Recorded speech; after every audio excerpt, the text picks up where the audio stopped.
The next presentation from Prosys OPC, and I'm going to run you through some real case studies, our projects and SDK customer applications.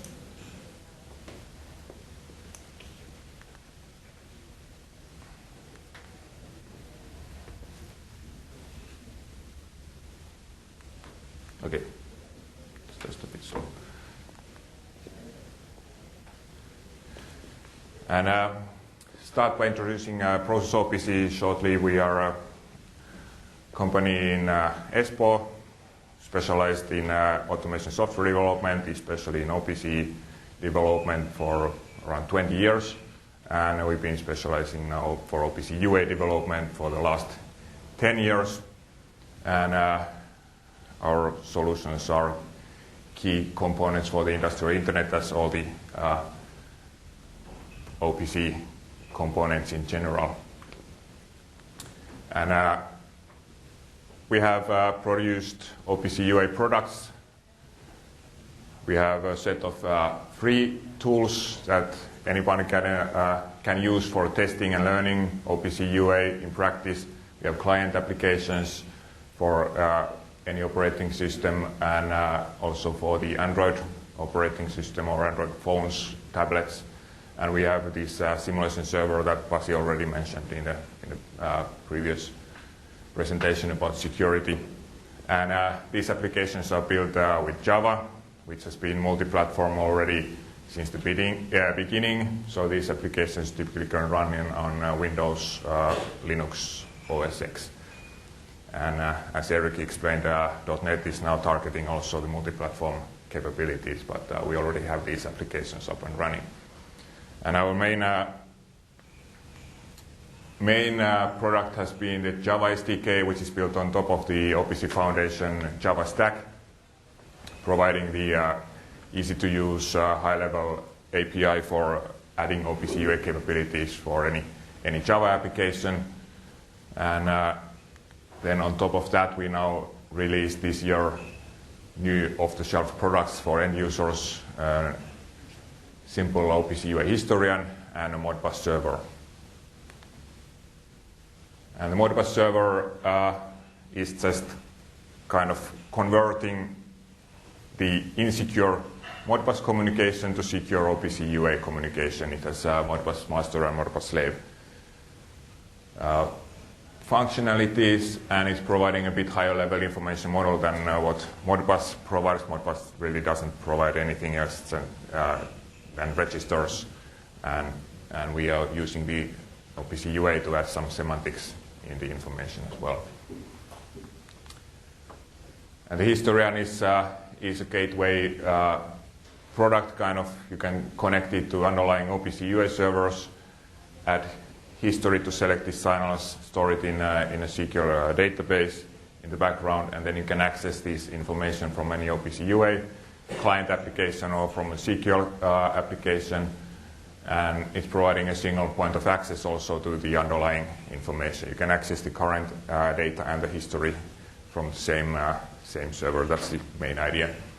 I can say the aggregation here is a big issue as well, aggregating the information from different OPC UA servers, and that's something Miriam touched with the presentation about automation ML.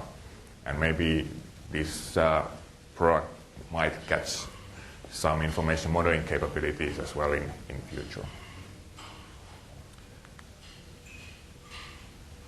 And the main product, Java SDK, is as I mentioned, it's enabling you to, or anyone to use or add OPC UA capabilities to existing Java applications in practice. And it's certified by OPC Foundation, which for an SDK really means that some sample applications have been certified. It doesn't mean that all the applications built with the SDK are automatically certified. It means that the functionalities there are certifiable, and all the products built with the SDK still need to be certified separately. That's the generic idea. And we're also supporting code generation and modeling. These are very important for these information modeling issues. We talked about that also a little bit before. But I'm not going to details in the products now. Instead, I'm showing you quickly 6 case studies.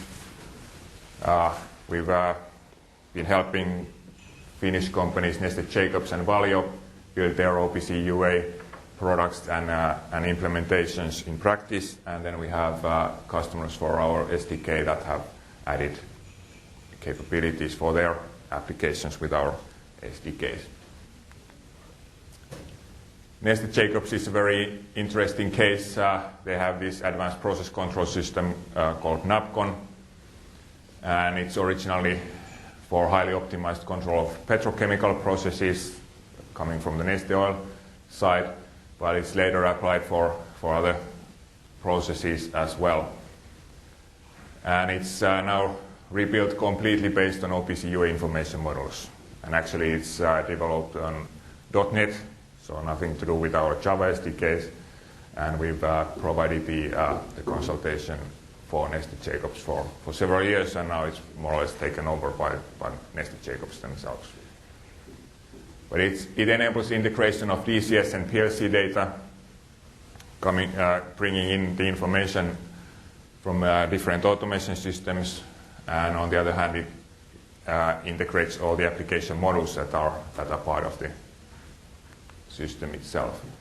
It has quite cool web interfaces for monitoring and control. These are built on top of the OPC UA, but there is actually a web service layer between. In practice, it's still kind of an open issue how to communicate directly from a web application or web interface to OPC UA servers. And they also have a training simulator which is enhanced with OPC UA integration.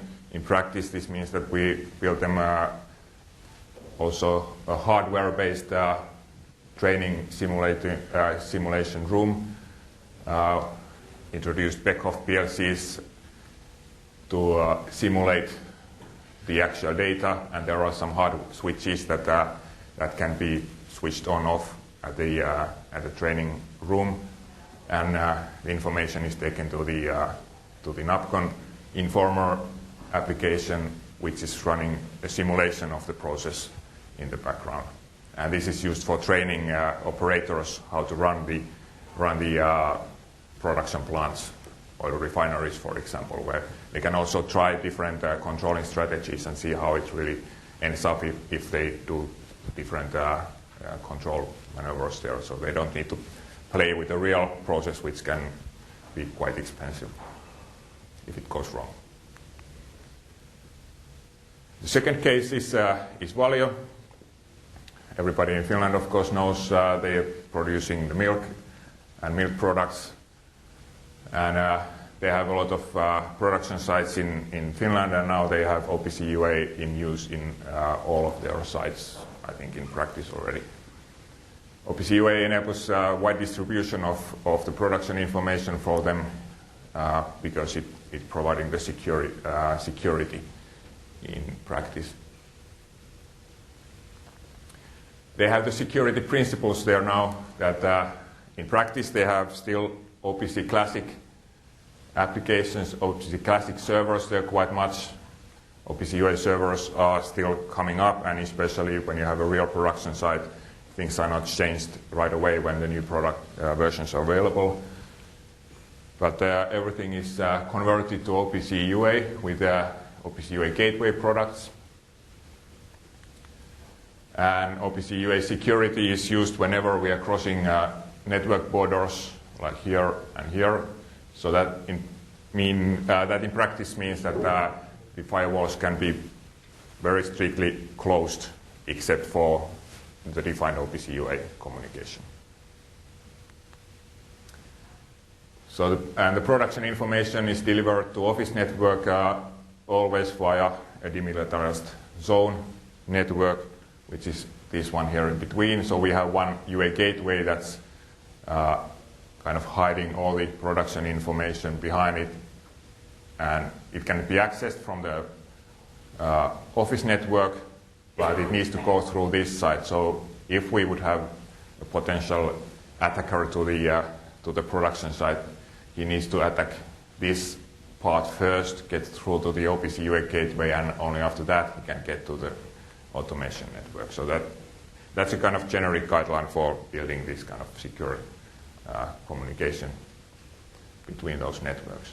And Valio is also using this certificate authority to generate all the application instance certificates, the thing that Eric explained, that you can't trust these self-signed certificates. This is the another schematic of their network. So they have the DMZ network here in between. There's the UA gateway, but there are also some other applications on the DMZ network. This, for example, is the NAPCON advanced process control system. So it's optimized also for milk production in addition to oil production nowadays, or petrochemical. And all these communications are going through OPC UA communication. There's still some S7 communication to the Siemens PLCs. Maybe that will also change in future to OPC UA, as we heard that Siemens is supporting now OPC UA in their PLCs natively for some new models. And also, of course, there are on top of layer some ERP systems that are not talking natively OPC UA, but in principle everything that's possible is talking OPC UA between the networks. And the certificate authority is used to generate all the application instance certificates.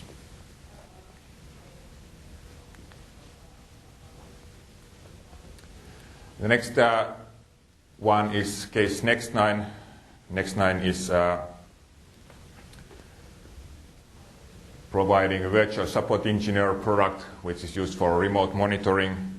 So the idea is that at the customer site they have different equipment that are monitored, the condition kind of if there is a failure in some device or some other thing that needs to be alarmed. There's this kind of virtual support engineer module that takes the information to the remote service organization. And they had to add OPC UA capability or OPC capability in general to their virtual support engineer when they were already supporting other protocols, and they used the Java SDK to do that. And the reason was to monitor process control and industrial automation systems, and they achieved a lot of important things like data read, subscription-based access to data originating from various platform devices, multi-platform support with their Java system security implementation based on the OPC UA standards. And they were also capable of using the wrappers to use the existing classic OPC applications through OPC UA. And they found that our SDK was a good product for that.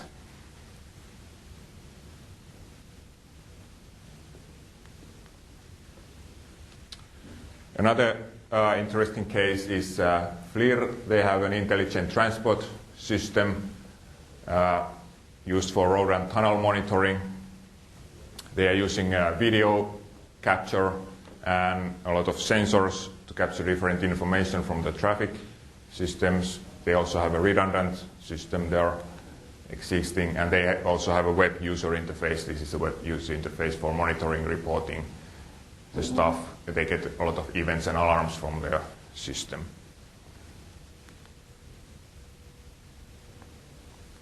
And they're collecting traffic data, events, alarms, video images, and integrating that to higher level information, which consists of lighting, ventilation, traffic signaling, and that kind of thing. So the idea is that they have an IP camera, they're doing analysis on the images, producing alarm data, and they are providing the alarms to top layer or higher level SCADA systems, for example, through OPC UA. So they just had to add OPC UA capabilities to provide this information to higher levels. This is quite typical application for different vendors. And they also found that with our SDK, they just could concentrate on their own task and just plug and work with their system at OPC UA and get this very important, they achieve 100% standard interface implementation to various CADA systems just with OPC UA. They don't need to support any other protocols.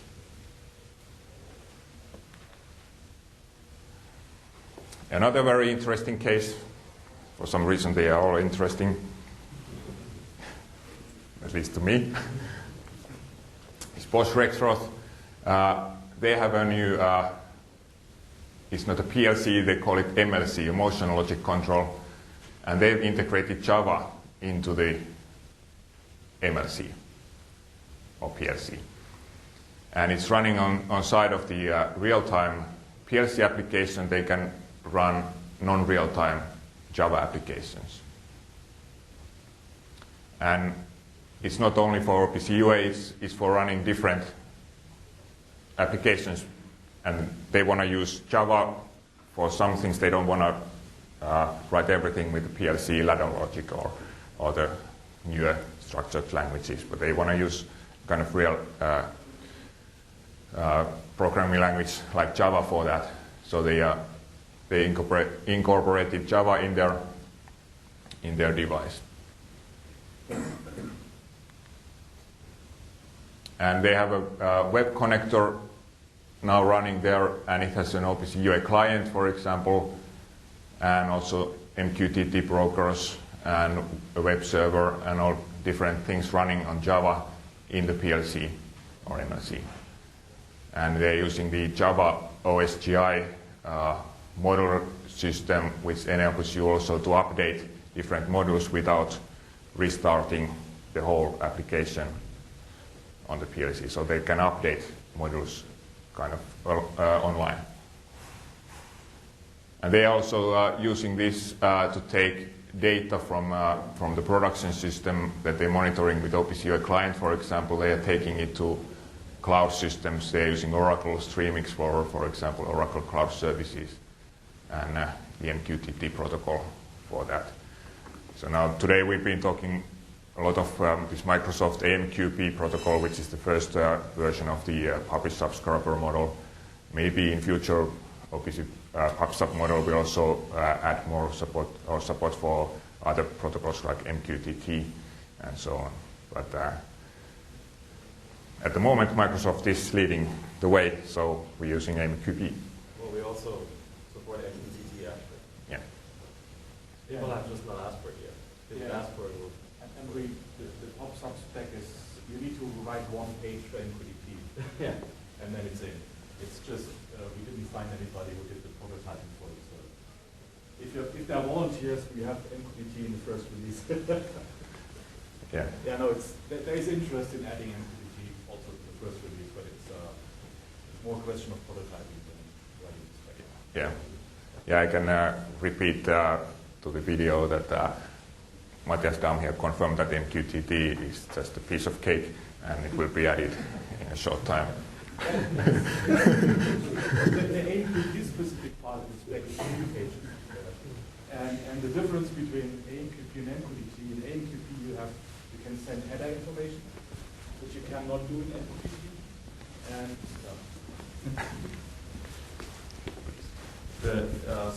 just repeat it.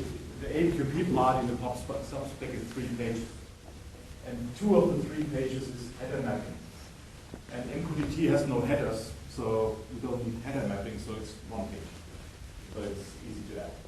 It's a no-brainer.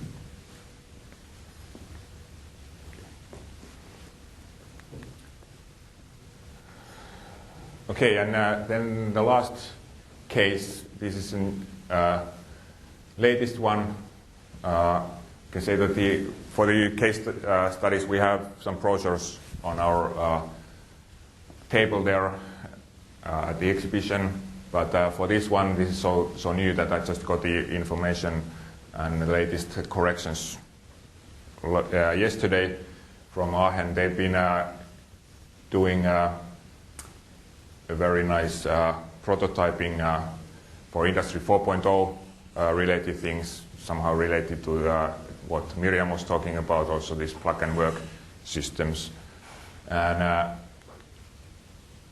they are doing an integration and analysis of production data in a holistic way,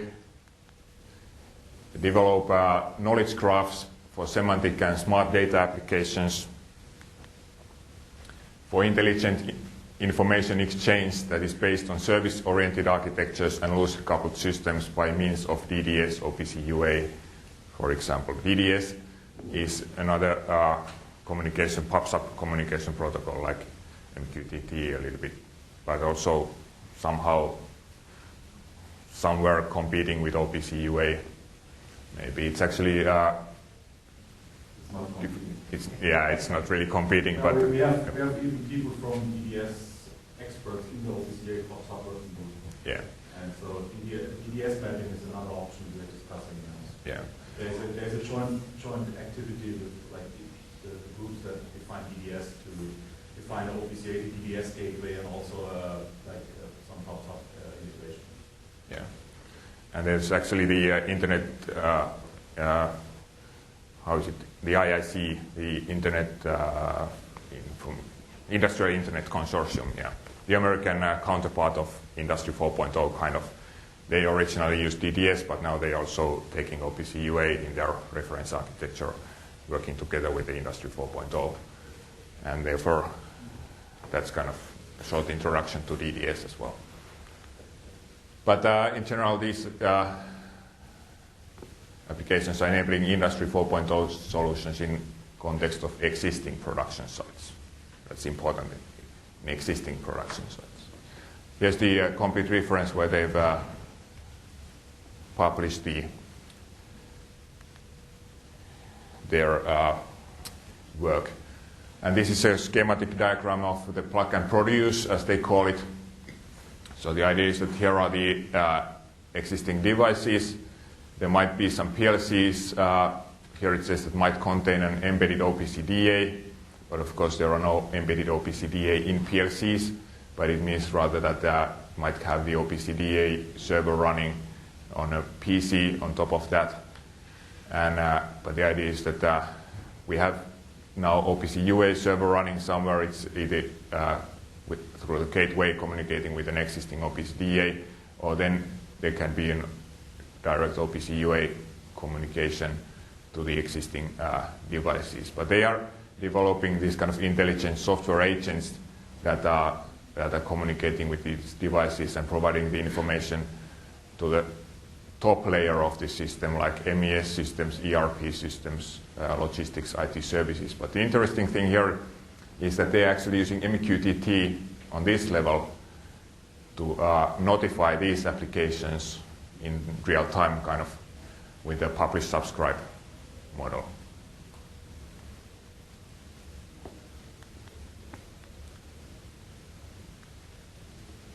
And the idea here is that the intelligent software agents are capable of speaking in the name of each machine they are representing, including who am I, self-awareness, what can I do, what happens around me, what can I do to help reaching the overall goal of the production. And they support self-configuration in terms of their location, and they are capable of changing their underlying resources like machine types, products, or transport units. So they're kind of intelligent modules. And they had a demo at Hannover Messe this year. So there's a kind of model of a production line built with Legos, but there's a real control device here which has different buttons for controlling the production line, and they're kind of simulating how a real production would work through these modules. So these are different production modules that can communicate, tell who they are and where they are, what can they do in the process, and so on. And the customer specifies a tailored product according to his specific demands. Customization is performed by choosing the parameters of each production step, whether they are drilling, milling, turning, assembling, During the simulation, software agents organize the manufacturing process autonomously. They simulate each production step, which is visible through these LEDs in the machines and at the control panel. And they transport, the transports between the machines are simulated by moving the transportation vehicles along the belt from start to the target machine. And the production process continues until the product is finished. And with OPC UA and MQTT, they are, with this combination, they are reaching the complete target that they have, something like I explained already with the image. And they used Java because of good quality libraries that were already available for industrial software agents, in general for artificial intelligence, for OPC UA, and for MQTT.